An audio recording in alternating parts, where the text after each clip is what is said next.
하나님의 은혜와 사랑과 능력이 든든한 교회와 예배하는 모든 하나님의 자녀들에게 함께하기를 간절하게 진심으로 축복합니다. 오늘은 시편 42편 1절로 3절을 통해서 하나님을 찾는 믿음, 신앙 하는 제목으로 은혜를 나누고자 합니다. 세상 사람들은 무엇을 찾아야 하는지를 잘 모르고 사는 것 같습니다. 금과 은 같은 보석을 찾으려고 사막을 헤매기도 하고 서로 죽이고 죽고 하는 경우를 보게 됩니다. 하늘에서 떨어진 운석을 찾으려고 전국을 뒤집고 다니는 사람이 있었고, 나도 거기에 시험 들 뻔했어요. 또 뿐만 아니라 복권에 당첨을 되려고 여기저기 명당 자리가 어딘가, 어느 집에 가야 복권이 1등 당첨할까 그것도 알아보러 다니고, 하여튼 난리도 아니에요. 난리도 아니에요. 그것뿐입니까? 사람들은요, 어떻게 해야 될지, 어떻게 무엇을 찾아서 무엇을 하고 살아야 될지 어떤 목표나 목적은 없이 그렇게 다니는 분들이 너무 많아요. 그렇기 때문에 어떤 사람들은 복권에 당첨되어서 수십억 혹은 수백억을 받았는데 통계를 보니까요, 모두 불행한 삶을 살았다는 사실입니다. 비극이 있었다는 거예요. 또 어떤 사람은 건강을 찾아다니는 사람들도 얼마나 많은지 몰라요. 최고의 명의가 어디에 있느냐 찾아다니고, 몸에 좋다고 하는 약이라면 약은 가리지 않고 전부 다 다니면서 먹어요. 저도 지난 주간에 시험 들 뻔했어요. 세상에 체리나무 위에 체리가 막 열었는데 군뱅이 같은 벌레들이 잎사구에서 갉아먹는 거예요. 그래서 다 내가 이렇게 쪽집게로 잡아가지고 사모 보고, 여보 이거 튀겨서 먹으면 보약이 아닐까? 그랬더니 사모가 이거 튀겨 먹는 게 아니고 제주도의 지붕 위에 있는 그 군뱅이는 먹어도 되는데 이건 안 된다고. 큰일 날 뻔했어요. 여러분 정말 상비약이 있어요. 몸에 좋은 10대 건강식품 여러분에게 알려줄게요. 제 말이 아니고 내가 책을 읽어본 거예요. 토마토, 브로콜리, 귀리, 연어, 시금치, 또 견과류, 마늘, 머루, 적포도주, 녹차, 이렇게 10가지를 말하고 있더라고요. 예? 그러나 10가지 건강식품보다 훨씬 효능이 좋지만 팔지도 않아요. 돈으로 살 수 없는 신비한 약이 있습니다. 5가지의 신비약을 소개할 테니까 꼭 여러분들이 간직하시기를 축복합니다. 첫째, 웃으면 나오는 엔도르핀이 있어요. 모든 스트레스가 다 해소된대요. 두 번째, 불평 원망하지 말고 짜증내지 말고 얼굴도 인상 쓰지 말고 감사하면 나오는 세로토닌이라는 게 있어요. 그건 우울증도 다 없어진다는 거예요. 근심 걱정이 한 방에 날리는 거예요. 세 번째, 열심히 운동하면 나오는 엘라토닌이라는 게 있어요. 이게 불면증도 없어지고 열심히 운동하면 그냥 누웠다고 하면 1초도 안 걸리고 잠든다는 거예요. 좀 끄떡해주면 안 돼요? 네 번째, 열심히 서로 애끼고 사랑하면 나오는 도파민이라는 게 있어요. 그것은 사람이 몸에서 그냥 혈액이 순환이 된대요. 건강해진다는 거예요. 다섯 번째, 감동을 막 받으면 나오는 게 있는데 다이돌핀이라고 있습니다. 그것은 만병통치약이래요. 특별히 예배를 통해서 나오는 그 감동. 그래서 여러분들이 예배 시간에 여러분들 얼굴 보면 저 사람은 살아서 걸어가겠구나 알 수가 있어요. 예, 막 감동을 받는 모습이 딱 나오는데 어떤 사람은 시간 감동은커녕 왜 이렇게 빨리 안 끝난다냐. 이건 여러분 절대로 건강에 도움이 안 돼요. 여러분, 건강을 위한 신비의 약은 돈으로 살 수 있는 게 아닙니다. 우리의 마음속에 있다는 거예요. 기쁨과 사랑과 행복과 건강이 함께하는 그 미소 짓는 삶이 되시고요, 작은 것에서도 의미를 찾아서 지루함을 모르는 기쁨과 즐거움의 삶이 되시기를 진심으로 축복합니다. 사랑하는 성도 여러분, 우리는 하나님을 찾아야 합니다. 그분은 전지하십니다. 모르는 게 없어요. 전능하십니다. 능치 못함이 없어요. 무소부재하신 분입니다. 안 계신 곳이 없이 어디든지 계십니다. 그래서 이사야 선지자가 이렇게 말합니다. 너희는 여호와를 만날 만한 때에 찾으라. 가까이 계실 때에 그를 부르라. 이사야 55장 6절에서 말씀을 줍니다. 특별히 오늘 본문 시편 42편 1절을 보면 사슴이 시냇물을 찾기에 갈급함같이 내 영혼이 주를 찾기에 갈급하나이다 라고 말씀합니다. 그러면 하나님을 찾는 자들에게 어떻게 하십니까? 우리 하나님은 소출이 나게 하며 파종하는 자에게 종자를 주며 먹는 자에게는 양식을 준다고 이사야 55장 10절에서 말씀하고 계십니다. 이사야 선지자는 그래서 오늘 다시 한번 말씀을 읽습니다. 너희는 여호와를 만날 만한 때에 찾으라. 가까이 계실 때에 그를 부르라고 말씀합니다. 또 내 입에서 말하는 것이 헛되지 않게 하리라고 이사야 55장 11절에도 말씀하고 있습니다. 여러분, 기쁨이 넘치게 합니다. 평안히 인도함을 받게 해주신다고 약속하고 있습니다. 그게 이사야 55장 12절의 말씀입니다.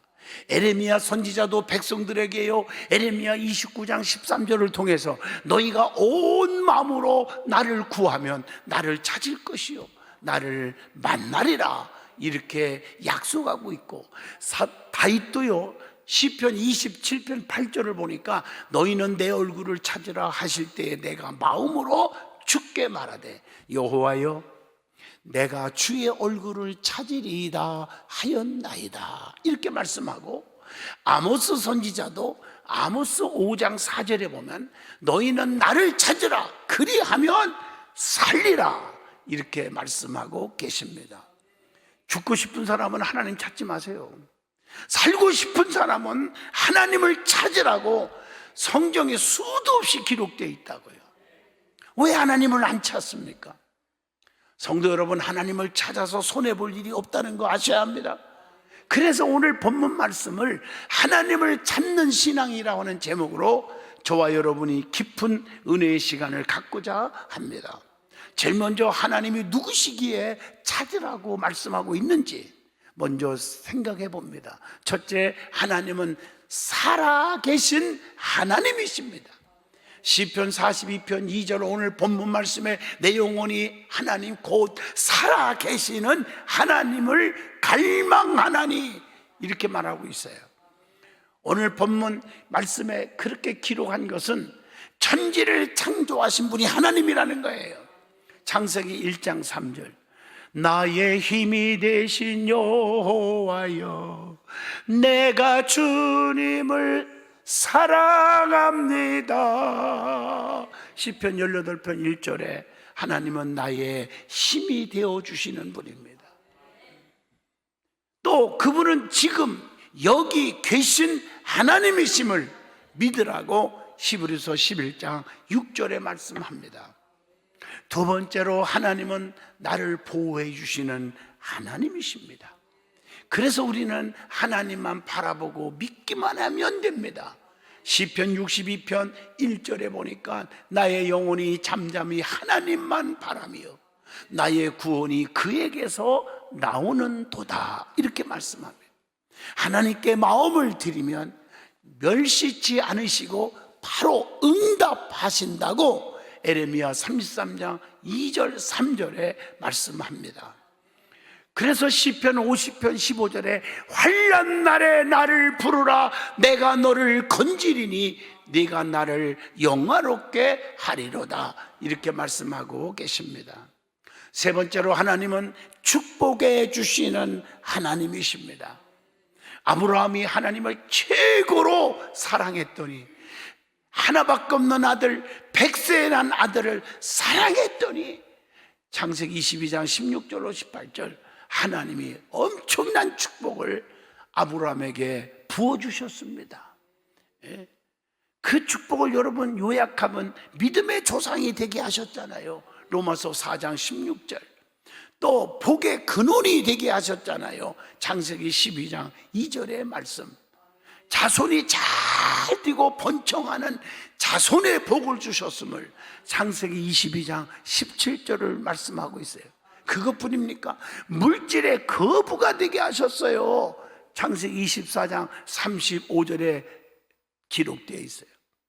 여러분, 사르밧 과부 얘기 잘 아시죠? 그는 하나님을 너무너무 사랑했기 때문에, 하나님을 사랑하기 때문에 주의 종 엘리야에게 마지막 먹고 죽을 한 조각의 떡을 엘리야에게 드렸더니 하나님이 축복해 주시는데, 통에 가루가 다하지 아니하고 병에 기름이 마르지 않게 해주셨다. 열왕기상 17장 16절에 말했어요. 그런데 하나님을 사랑하기 때문에 주의 종을 사랑했고, 주의 종이 달라갈 때 기가 막힌 음식 한 덩어리를 마지막식을 드렸더니 축복만 준 게 아니에요. 그 아들이 죽었는데 엘리야가 그를 품에 안고 기도했더니 죽은 아들이 다시 살아났다고 하는 얘기예요. 하나님이 죽은 아들도 살려주셨다는 거예요. 그게 열왕기상 17장 22절 여호와께서 엘리야 주의 종의 소리를 들으심으로, 하나님이 세운 주의 종의 소리를, 기도를 들으시고 그 아이의 혼이 몸으로 돌아오고 살아난지라.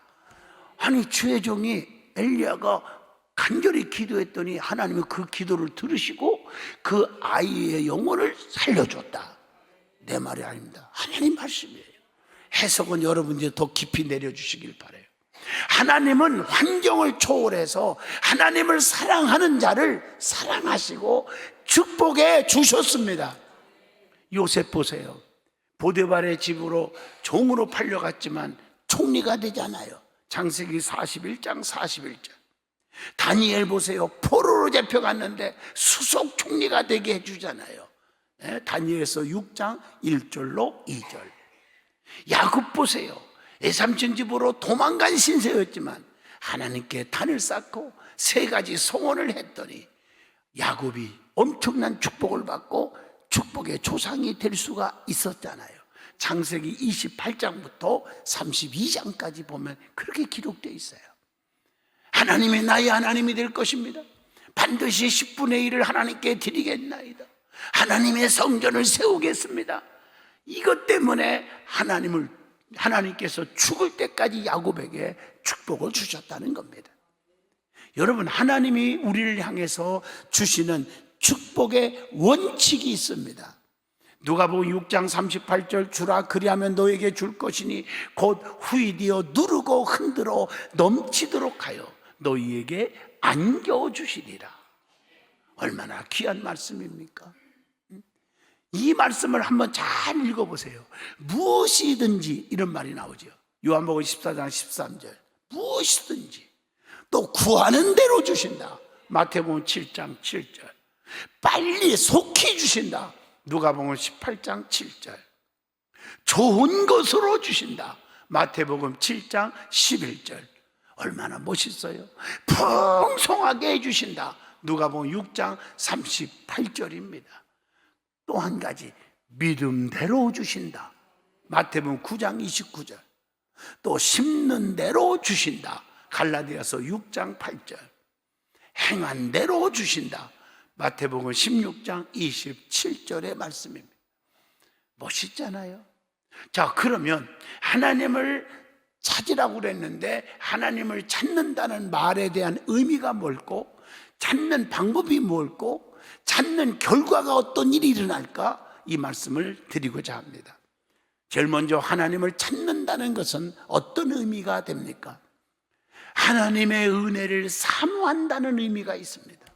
오늘 본문 시편 42편 2절의 말씀입니다. 여러분, 은혜를 받으면요 기쁨이 있습니다. 사도행전 16장 34절. 여러분, 은혜 받았다고 그냥 난리 법석을 떠는데 기쁨이 없어. 가짜입니다. 은혜 받으면 기뻐요. 그냥 교회 문 바깥에서 또 교회를 두르면서 막 찬양이 나오고 기쁨이 넘쳐요. 그 은혜 받은 자예요. 또 은혜 받으면 헌신이 있어요. 헌신. 마태복음 26장 7절의 말씀이에요. 교회 안에서 열심히 헌신하는 사람들은 은혜 받은 자예요. 헌신 안 하는 자는 은혜 없는 자예요. 또 은혜를 받으면 결단이 있어. 결단. 마태복음 4장 22절에 베드로가 은혜를 받고 나서 배와 아버지 모든 것을 다 버리고 예수를 따르니라. 아, 멋있잖아요. 또 은혜를 받으면 평화가 있어요. 평화가. 요한복음 14장 27절 나의 평안을 너희에게 주노라. 내가 너희에게 주는 것은 세상이 주는 것 같지 아니하니라. 그래서 너희는 마음에 근심하지도 말고 두려워하지도 말라. 이렇게 말씀하고 계십니다. 또 은혜 받으면 받을수록 사명이 있습니다. 사도행전 20장 24절입니다. 또 은혜 받으면 상급이 와. 상급이. 디모데후서 4장 8절의 말씀입니다. 또 은혜 받으면 뭐가 넘칩니까? 사랑이 넘쳐요. 사랑이 넘쳐요. 사랑이란 무엇이냐고 물어보신다면 베드로전서 4장 8절 모든 허다한 죄를 덮느니라.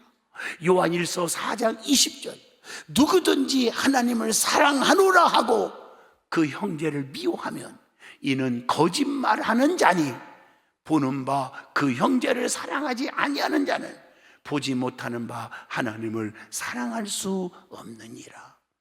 여러분, 하나님을 진심으로 사랑하는 사람은요, 가난하고 헐벗고 부족하고 마음에 안 드는 사람까지도 덮어주고 이해하고 품고 사랑하는 사람이 되는 것입니다. 이걸 아셔야 돼. 또 은혜 받으면 능력이 있어. 능력이. 사도행전 8장 7절입니다. 은혜를 받으면 또한 고개를 숙여 겸손해집니다. 은혜가 없으니까 자꾸 목이 위로 올라가는 거예요. 그래서 자꾸 목 디스크도 걸리고 그러는 거예요. 나는 마음이 온유하고 겸손하니 나의 멍에를 메고 내게 배우라. 그리하면 너의 마음이 쉼을 얻으리니. 마태복음 11장 29절에 분명히 말씀하고 계십니다. 은혜를 받으면 희생이 또 따릅니다. 희생이 있어요. 사도행전 20장 31절의 말씀입니다. 여러분, 교회 안에서 희생 없이 하나님을 사랑한다 말할 수가 없는 것입니다. 또 은혜 받으면 예수 믿는 것은 받은 증거만 도다. 간증이 생겨. 간증이. 누가복음 8장 39절의 말씀입니다. 그래서 은혜 받고 열심히 하려고 그러면 자꾸 잘 되는 막 일들이 생기고 막 치료도 받고 막 앞길이 열리고. 지난 주간에 우리 교회 안수 집사 권사 임직식을 했는데 여러분 얘기했잖아. 안수 집사님 되고 막 기도하니까.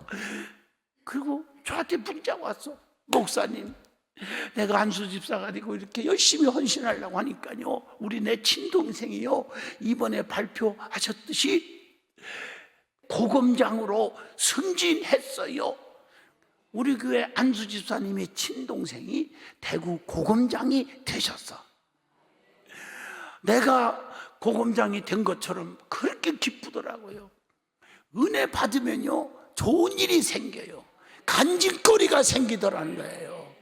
또 은혜 받으면 감사가 넘치는 거예요. 불평 원망이 사라지고 그저 감사한 거예요. 누가 나를 욕을 하면 오 하나님 기도하라고 하니 얼마나 감사한지 모릅니다. 감사. 자, 그 다음에 하나님을 찾는다는 것은요 하나님께 기도한다는 의미입니다. 시편 32편 6절의 말씀입니다. 또 하나님을 찾는다는 것은 하나님께 도움을 청한다는 의미가 있습니다. 그래서 시편 50편 15절에 다시 말씀을 읽어드립니다. 환난 날에 나를 부르라. 내가 너를 건지리니 네가 나를 영화롭게 하리로다. 자, 그러면 하나님을 어떻게 찾아야 되느냐는 겁니다. 어디서 찾아야 되느냐? 첫째, 성전에서 찾아야 합니다. 누가복음 2장 49절의 말씀 잘 아시잖아요. 예수님을 잊어버렸을 때 그의 부모는 헛수고만 하다가 성전에서 찾았습니다. 여러분, 우리 주님 성전에서 만날 줄로 믿습니다. 오늘날 성전 예배를 가볍게 여기지 않기를 축복합니다. 여기서 하나님을 만나는 곳입니다. 성령 충만 받는 장소입니다. 그리고 두 번째, 죄를 버리고 선한 양심으로서 하나님을 찾는 것입니다.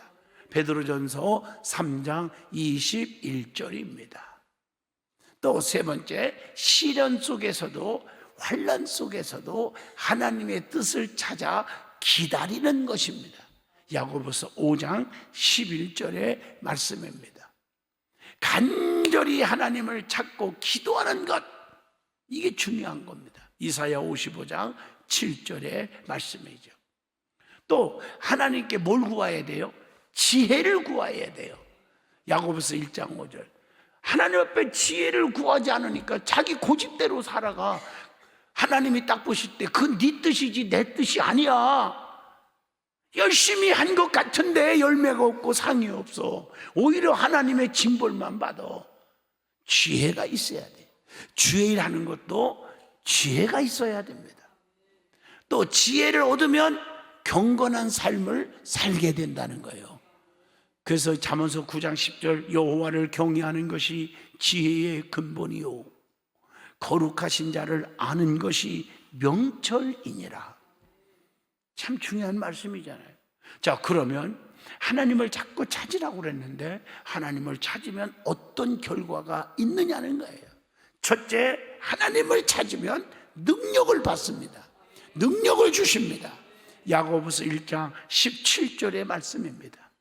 사도행전 1장 8절, 성령이 너에게 임하시면 권능을 받고 그랬어요. 권능. 능력으로 모세처럼 홍해를 가르고 원수들을 처단하는 능력이 나타납니다. 출애굽기 14장 26절에서 28절입니다. 능력으로 또 뭘 받아요? 은사가 임해요. 그 은사 받아서 힘 있는 성도가 될 줄로 믿습니다. 고린도전서 12장 8절로 11절입니다. 두 번째로, 하나님을 찾으면 기도하는 대로 응답을 받아요. 여러분, 하나님을 찾으면 내 안에 하나님이 계셔. 주님이 계시면 기도하면 다 들어주시잖아요. 요한복음 15장 7절 여러분 달달 외우셔야 됩니다.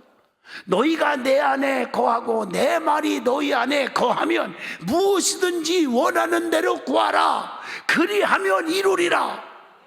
여러분, 내 안에 주님이 안 계시오. 내 안에 성령 충만하지 않으면 기도하여 헛수고하는 거예요. 내 안에 성령 충만하고 예수로 가득 차면 그 가득 찬 그 증거는 아까 이미 설명 다 했잖아요. 기쁨이 있고 소망이 있고 사명이 있고. 그런 사람은 기도하면 다 들어주신다는 거예요. 기도가 뭡니까? 문제 해결의 열쇠잖아요.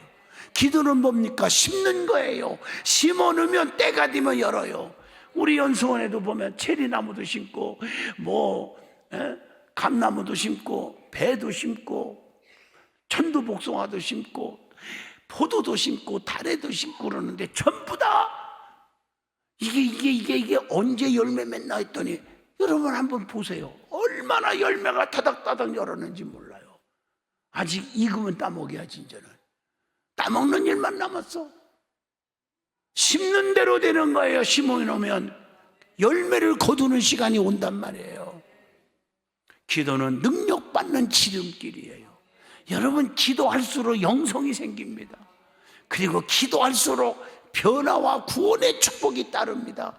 사케오가 주님 만나서 변화되고 구원받은 백성이 되었잖아요. 누가복음 19장 9절에 보니까 오순절날 기도했더니 성령의 충만한 체험을 했잖아요.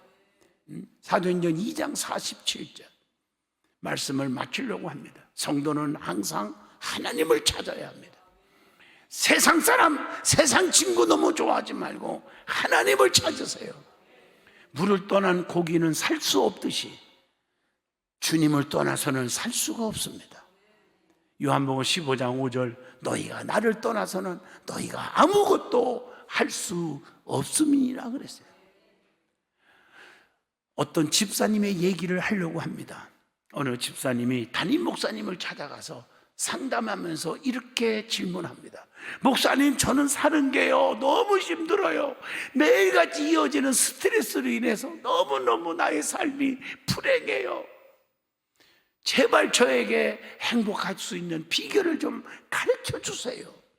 이 말을 들은 담임 목사님이, 제가 지금 교회 연수원 정원에 흙을 갈아주어야 해서 좀 바쁘니까 잠시만 기다리세요. 그동안에 저 화분 좀 들고 계셔요. 화분은 그리 무겁지 않았어요. 그래서 들고 있었어요. 그는 행복의 비결을 말해주지 않고 목사님은 화분을 들고 있으라는 거예요. 그 부탁하기는 당황스럽지만 그 집사님은 화분을 들고 계셨어요. 교회 정원 가꾸는 일이 급해서 하는 것이라고 그는 생각을 하고 이해하면서 가벼운 화분을 들고 있었어요. 시간이 점점 흘러가요. 30분 좀 지났는데 이 가벼운 화분이 30분 들고 있으려니까 어깨가 아프기 시작해요. 발다리가 쑤시어요. 이거 어떻게 하면 좋아? 그런데 목사님은 도대체 일을 맡을 생각을 않고 계속 자기 일만 하는 거예요. 이 집사가 혈기가 있는지 참다 못해갖고, 목사님, 이 화분을 언제까지 들고 있어야 합니까? 팔다리가 쑤시고 아파요. 목사님은 한심하다는 표정을 지으면서 뭐라고 말할게? 아니, 무거우면 내려놓으면 되지요. 뭐 때문에 지금까지 그거 들고 끙끙대고 있습니까? 바로 이 순간 집사님은 머리에 스쳐가는 생각의 지혜를 얻었습니다. 행복하기 위해서는 바로 자신이 들고 있는 이 짐을 내려놓으면 되는 건데, 내려놓으면 편안해지고 자유로워질 텐데, 그 무거운 짐을 꼭 움켜쥐고 가지고 있으려고 하니 힘들고 어렵지 않았습니까? 맞습니다. 우리는 혹시 내가 내려놓지 못하는 짐이 너무 많은 것은 아닌지 좀 살펴보시기를 바랍니다. 모든 짐을 주님 앞에 내려놓으세요. 그래야 행복이 바로 내 옆에 있음을 발견할 수가 있습니다. 우리 하나님의 백성들은 우리의 모든 삶의 짐을 주님께 맡기고 주님을 찾기에 힘쓰는 사명자들이 되시기를 소원합니다. 마태복음 11장 28절, 수고하고 무거운 짐진 자들아 다 내게로 오라, 내가 너희를 쉬게 하리라고 말씀합니다. 항상 기뻐하라, 쉬지 말고 기도하라, 범사에 감사하라, 이것이 너희를 향하신 하나님의 뜻이라고 데살로니가전서 5장 16, 17, 18절에 말씀했어요. 여러분, 하나님 뜻대로 사는 성도들, 그리고 하나님의 은총을 체험하고 사는 저와 여러분이 되시기를 축복합니다. 기도합니다. 거룩하신 하나님, 하나님을 찾는 믿음을 갖게 하여 주시옵소서. 하나님 없이 살 수 없음을 고백하며 온유와 겸손으로 믿음으로 지키게 하여 주옵소서. 예수 이름으로 기도합니다. 아멘.